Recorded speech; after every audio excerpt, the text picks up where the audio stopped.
So I don't know. I mean, anything could have happened. Rationally, I have to say, I think he just killed himself or disappeared in some normal, what a word, in some natural way. But there's always that question, and I can't answer it.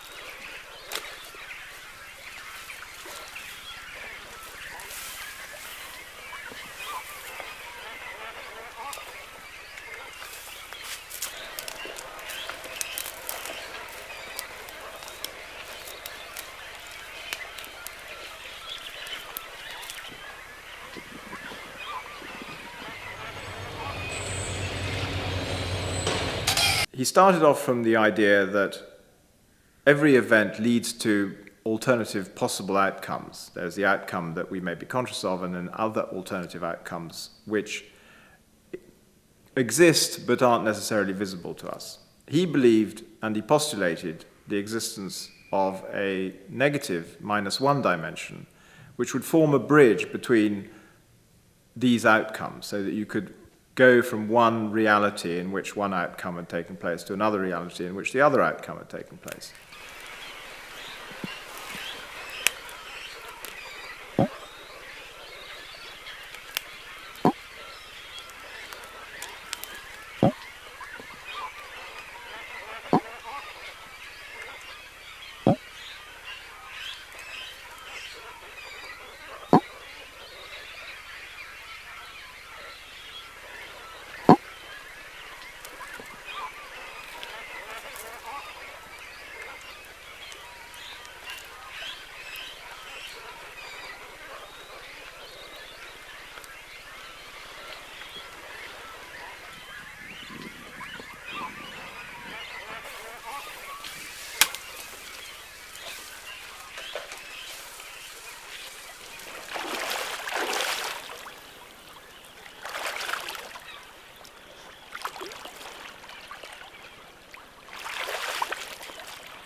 The problem was, and what made it really controversial as far as the physics community was concerned, was the fact that he used psychoanalysis as the model for this theory of his, believing, or at any rate postulating, that in psychoanalysis, because you go from one reality, which is the patient's existing one, to the alternate, which is how the patient would have been if he hadn't been traumatized, that was somehow a model for the negative dimension, the bridge across from one outcome to another.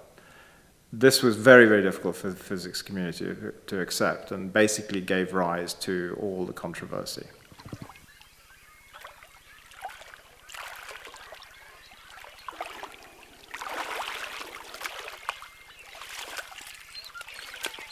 I was parking my motorbike one day. I mean, he would have been, at that time, he would have been it was about 5 years after his disappearance, he would have been about 35. So I was parking my motorbike, and there was a group of children playing on the pavement. And as I put the side stand down, I realized one of them was him.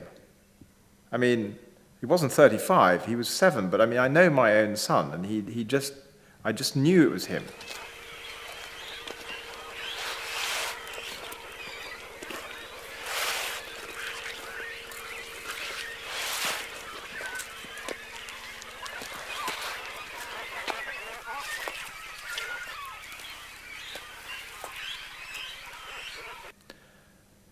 Without even thinking, I went straight up to him, and I grabbed him by the arm, and I said, "Mark, come with me."